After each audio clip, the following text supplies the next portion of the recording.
Mesdames, Mesdemoiselles, Messieurs, bonjour, bienvenue pour cette dernière émission. L'émission Vivre la Paracha, l'émission phare de 613 TV, celle au cours de laquelle nous vous expliquons quelques petites notions sur la Parachat Shavua. Alors, hier, on avait établi une comparaison entre Yaakov et Esav lors de leur rencontre. On disait que Yaakov a fait des cadeaux à son frère en lui disant « Prends ces cadeaux, yesh li kol, j'ai ce dont j'ai besoin ». Et Esav lui avait répondu « Non, non, yesh li rav, j'ai même à profusion, j'ai même plus que ce dont j'ai besoin ». Tout à fait. Il y a une différence de langage entre les deux frères. Et auparavant, nous avions posé une question. La question, c'était de savoir pourquoi Yaakov avait eu peur à l'approche de la rencontre entre lui et son frère Esav. Alors, nous avons dit, nous allons parler d'un autre petit sujet, le fameux Yesh li Kol et Yesh li Rav, pour peut-être répondre à la question de savoir pourquoi Yaakov a eu peur. Nous allons donc essayer d'expliquer cette différence entre Yesh li Rav et Yesh li Kol. Et je disais à nos chers téléspectateurs que ce dont nous allons vous parler, ce sont des enseignements que j'ai entendus de Rav Seraf, et je le salue à travers cette caméra et j'espère ne pas déformer ses pensées. Quoi qu'il en soit, lisons tout d'abord Rashi. Rashi va nous expliquer la différence entre Yesh li Rav et Yesh li Kol. Alors, j'ai tout. Donc là, c'est ce que dit Yaakov à son frère. Tout ce dont j'ai besoin, et Esav a parlé d'une façon orgueilleuse. J'ai beaucoup de richesses, plus et plus que ce dont j'ai besoin. Voilà. C'est-à-dire que on voit à travers ce Rashi la chose qui est sans nuance. Quand on dit Yesh li Rav, c'est-à-dire lorsque Esav s'adresse à Yaakov et lui dit Yesh li Rav, il emploie un langage orgueilleux. Alors que lorsque Yaakov dit j'ai tout, Yesh li Kol, c'est un langage de piété. Alors nous allons expliquer pourquoi. Lorsque l'on dit j'ai tout, ça veut dire que ce dont m'a donné, m'a honoré Hachem, tous les biens qu'il m'a donnés, mais pas simplement les biens, mais aussi l'intelligence, la beauté, l'ensemble des choses dont il m'a honoré, eh bien, toutes ces choses-là, ce sont des outils que je vais pouvoir utiliser pour réaliser ma mission. Autrement dit, rien n'est au hasard, tout est utile et je vais essayer d'exploiter chaque chose qu'Akadosh Baruch Hu m'a donnée. Alors que lorsque l'on dit Yesh li Rav, cela veut dire que j'ai bien plus qu'il ne m'en faut, mais plus que cela. J'ai des choses dont je ne sais quoi en faire. Et pourquoi j'ai toutes ces choses? Parce que c'est moi qui les mérite, mais en vérité sans aucun rapport avec la mission que je dois réaliser. C'est mon propre... je suis une vedette, j'ai plein de choses, j'ai eu la chance. En tout cas, c'est grâce à moi. Et c'est la raison pour laquelle Rashi emploie le mot d'orgueil. L'orgueil, c'est quoi? C'est le fait de dire... Ce que je possède, c'est grâce à moi, c'est pas grâce à Kadosh Baruch Hu. Yaakov a un langage complètement différent. Il dit tout ce que j'ai, c'est ce qu'il me faut, pas plus, pas moins. Alors avoir ces paroles dans notre bouche, ces paroles qu'a eu Yaakov, c'est faire preuve d'anava, c'est faire preuve d'humilité. Bien évidemment, c'est dire que moi, je dois faire en sorte que j'utilise tous les biens que me donne Akadosh Baruch Hu. Et ça, c'est quelque chose de très très important. On a parlé il y a 2 jours de la mission, nous les envahisseurs entre guillemets, dans ce monde, de notre mission. Chacun d'entre nous a une mission à jouer. Et cette mission-là, il nous faut des outils pour la réaliser. Eh bien, Akadosh Baruch Hu nous donne l'ensemble des éléments qui sont utiles. Ces éléments, c'est encore une fois l'argent, l'intelligence, les relations, l'ascendance, etc., etc., etc. Tout cela, il nous le donne pour que nous puissions l'utiliser pour réaliser notre mission. Mais si, au contraire, au lieu de voir en ces biens matériels ou en cette santé que Kadosh Baruch Hu peut nous donner, si nous voyons au contraire le fait que c'est pour moi que je les ai eus, mais sans aucun rapport avec le rôle que je dois jouer, alors à ce moment-là, c'est non pas de la piété, c'est de l'orgueil. J'ai tout ça parce que c'est moi qui le mérite.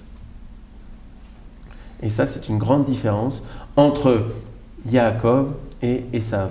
Mais plus que ça, c'est un très grand message pour nous. Et c'est un message qui va peut-être nous permettre d'expliquer ce qu'est une bracha et ce qu'est une klala. Il faut expliquer à nos téléspectateurs qu'Akadosh Baruch Hu ne veut donner et ne donne jamais rien d'autre que des brachot à l'ensemble de l'humanité. Chaque élément qu'il nous donne, c'est quelque chose qui est positif. Simplement, lorsque une personne est capable d'exploiter les choses qu'il reçoit d'Akadosh Baruch Hu, c'est une bracha. Mais lorsque les choses que lui amène Akadosh Baruch Hu, il ne sait pas les exploiter, et parfois, au contraire, il va les utiliser pour le mal, alors ça devient une klala. Ça veut dire que des fois, nous obtenons des choses, et parfois nous sommes riches, nous sommes intelligents, nous avons de la santé, mais nous ne les utilisons pas à bon escient. Eh bien ça n'est pas de la bracha. La bracha, c'est quoi?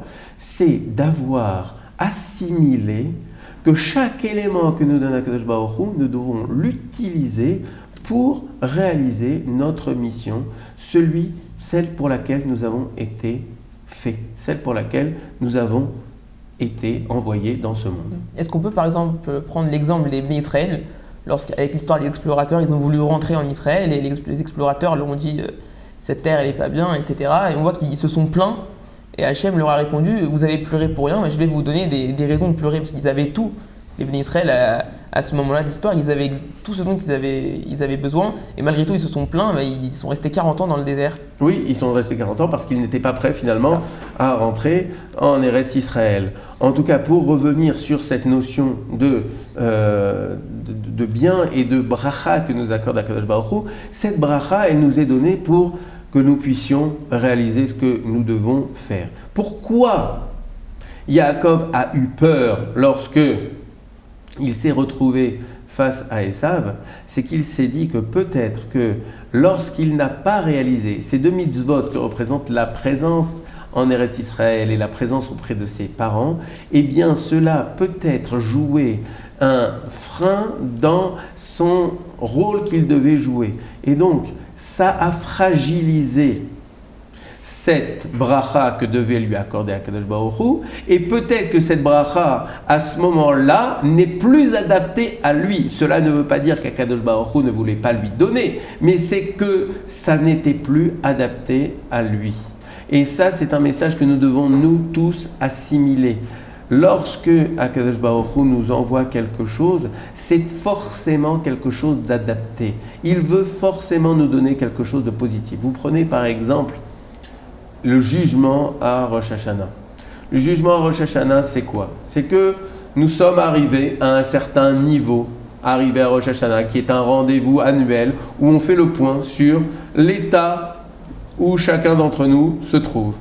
Et puis, en fait, Akadosh Baruch Hu nous prévoit un programme qui nous est adapté à chacun pour qu'on atteigne le meilleur niveau arrivé à la fin de l'année. Et puis arrive l'année, les événements qui se déroulent les uns après les autres. Et parfois, on exploite l'ensemble du potentiel que nous a donné Akadosh Baruch Hu. Mais parfois, on ne l'exploite pas. Alors à ce moment-là, on arrive à un niveau qui est le nouveau niveau du nouveau Rosh Hashanah. Akadosh Baruch Hu nous donne à nouveau un nouveau programme, mais un programme différent en fonction du niveau que nous avons atteint aujourd'hui et de celui qu'on espère atteindre l'année d'après. Quoi qu'il en soit, on doit savoir que tous les outils qu'Akadosh Baruch Hu nous donne, nous devons les exploiter. Et ça, c'est l'exemple que nous donne l'ensemble de nos rabbanim. Vous prenez par exemple un Tana, Rabbi Yochanan. Rabbi Yochanan avait la particularité, outre d'être un géant de la Torah, mais d'être particulièrement beau. Alors qu'est-ce qu'il faisait? Il se mettait à la porte d'entrée du mikvé pour que les femmes, lorsqu'elles sortaient du mikvé, elles puissent le voir de manière à avoir de beaux enfants. Aujourd'hui, si quelqu'un faisait ça, on le traiterait de personne pour le moins bizarre. Mais lui, qu'est-ce qu'il a voulu faire par là? Il s'est dit, mais pourquoi Akadosh Baruch Hu m'a donné la beauté? S'il m'a donné la beauté, c'est que je dois l'utiliser. C'est pas stam, comme on dit en hébreu. C'est pas juste pour rien qu'il m'a donné la beauté. Il m'a donné la beauté pour que je puisse l'exploiter. Eh bien, je vais faire une action, celle de me mettre devant le mikvé pour en faire en sorte que je puisse faire bénéficier de cet élément-là aux femmes qui auront par mon intermédiaire et par cette vision des enfants beaux. Et c'est la même chose pour l'ensemble des choses. Je bénéficie d'une intelligence particulière, eh bien je dois l'exploiter dans mon avodat Hashem, dans mon service d'Akadosh Baruch Hu. Toutes les choses que me donne Akadosh Baruch Hu, je les utilise pour jouer mon rôle. C'est le message important de cette paracha quand je dis Yesh li kol, Yesh li rav. Et c'est la raison pour laquelle Yaakov avait peur que peut-être que lorsqu'il n'avait pas réalisé ces deux mitzvot, la présence en Eretz Israël et le kibud avaim, c'est-à-dire honorer ses parents, eh bien il n'avait plus ce niveau. Nous allons peut-être maintenant nous interroger sur le fait que Yaakov, par ailleurs, a dit « mais tu m'as promis une descendance, etc., etc., etc. » Tu te rappelles? Oui, nous avions parlé. Je me souviens. Alors, Rashi explique que ça n'est pas simplement pour son mérite, mais c'est aussi pour le mérite de ses ascendants de Abraham et de Yitzhak. À savoir que Akadosh Baruch Hu avait fait également cette promesse à Yitzhak, également à Abraham. Oui, exactement. Et donc, en fait, Yaakov, lui, n'est pas sûr de lui. Mais s'il s'adresse à Akadosh Baruch Hu avec autant d'affirmation, c'est parce que la promesse qu'Akadosh Baruch Hu lui a faite le concerne à lui. Et cela peut changer en fonction de son niveau à lui. Donc là, tout peut changer. Mais lorsqu'il évoque la promesse qu'Akadosh Baruch Hu a faite à Avraham Avinu et à Yitzhak, là, les choses ne peuvent pas être modifiées. Pourquoi? Parce que Avraham n'est plus de ce monde. Yitzhak, lui, a déjà réalisé le summum de ce qu'il a pu faire dans ce monde. Et donc, en fait, il bénéficie, Yaakov, de ce qu'on appelle le Srut Avot. C'est-à-dire que c'est indéniable, il doit recevoir la bracha par son mérite et également par celui de Alors, son père et de son mérite, grand-père. ça peut être remis en cause. Mais le mérite de son père et de son grand-père, ça ne peut pas être remis en cause.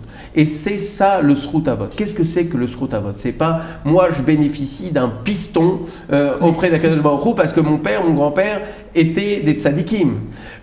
Le Srut Avot, c'est quoi? C'est que Akadosh Baruch Hu a vu la piété de mon père ou de mon grand-père. Et grâce à cette piété, il leur a fait une promesse. Là, en l'occurrence, il a promis à Abraham et Yitzhak d'avoir une descendance infinie. Eh bien, Akadosh Baruch Hu va tenir sa promesse. Et ceci, quelle que soit l'action de Yaakov. Parfois même, les descendants ne bénéficient pas de la Bechira pour que l'on puisse réaliser la promesse d'Akadosh Baruch Hu vis-à-vis de leurs ascendants. À savoir que, par exemple, les descendants, les enfants, auraient peut-être eu la tentation de faire certaines mauvaises actions. Eh bien, on ne leur en donne pas la possibilité par Srut Avot. Autrement dit, on ne leur en donne pas la possibilité pour que les Avot, les patriarches, et pour nous, nos grands-pères et nos pères et nos arrière-arrière-grands-pères, puissent avoir la réalisation de la promesse d'Akadosh Baruch Hu. Donc aujourd'hui, on bénéficie encore et toujours du Srut Avot. On le dit de toute manière dans la Amida, dans la prière centrale de la Tfila, on dit Eloké Avraham, Eloké Yitzhak, comme Eloké Yaakov. Alors on bénéficie bien évidemment de la protection et du srout de nos patriarches, et chacun d'entre nous dans nos familles, vous chers téléspectateurs, vous bénéficiez de la protection de vos grands-parents et de vos arrière-grands-parents, etc., etc. Mais ça n'est pas une protection encore qui est une sorte de protexia, comme on dit en hébreu, ou de piston, comme on dit vulgairement en français. C'est simplement le fait que Akadosh Baruch Hu réalise toutes les brachot qu'il donne à chacun d'entre nous. Lorsque nous avons réalisé notre mission, lorsque nous avons été des tzadikim, alors une récompense nous attend. Et cette récompense doit avoir une réalisation concrète. Alors, pour qu'elle se réalise. Des fois, cette promesse, elle dure sur plusieurs générations, des fois sur 10, des fois sur 20, des fois sur 100 générations. Des fois, encore une fois, comme tu l'as rappelé, Yaakov bénéficie de la bracha et du Zchut Avot de Yitzhak et de Abraham, et nous aussi nous en bénéficions. Donc des fois, c'est sur du très long terme. Eh bien, c'est grâce à ce mérite-là, pour qu'il puisse y avoir la réalisation de la promesse d'Akadosh Baruch Hu, que nous avons nous aussi des bienfaits. Ça n'a rien à voir avec le piston, c'est la réalisation de la promesse d'Akadosh Baruch Hu. Alors nous, on espère non seulement avoir la possibilité d'exploiter l'ensemble des outils que nous a donné Akadosh Baruch Hu, on va toujours dire Yesh li kol et non pas Yesh li rav. C'est très important, chers téléspectateurs, d'utiliser chacun de vos kelim, chacun des outils qu'Akadosh Baruch Hu vous donne, de les utiliser au maximum. Vous avez des moyens, aidez les personnes nécessiteuses, aidez les yeshivot, aidez les gens qui étudient la Torah. Vous avez de l'intelligence, apprenez la Torah. Il faut savoir qu'on utilise nos kelim à bon escient. C'est très important d'être un physicien émérite, c'est encore plus important d'exploiter cette intelligence pour la mission qui nous a été confiée, à savoir la mission d'étudier la Torah. Sur ces bonnes paroles, nous vous souhaitons un excellent Shabbat. On se retrouve la semaine prochaine pour les premières aventures de Yosef. On va passer à d'autres événements qui seront aussi très intéressants. À la semaine prochaine. Shabbat Shalom. Ariel, étudie bien la paracha. Peut-être que tu vas même la lire. Peut-être, je la lirai sûrement d'ailleurs. Oui. Alors, bonne lecture. Merci beaucoup. À la semaine prochaine. Shabbat Shalom.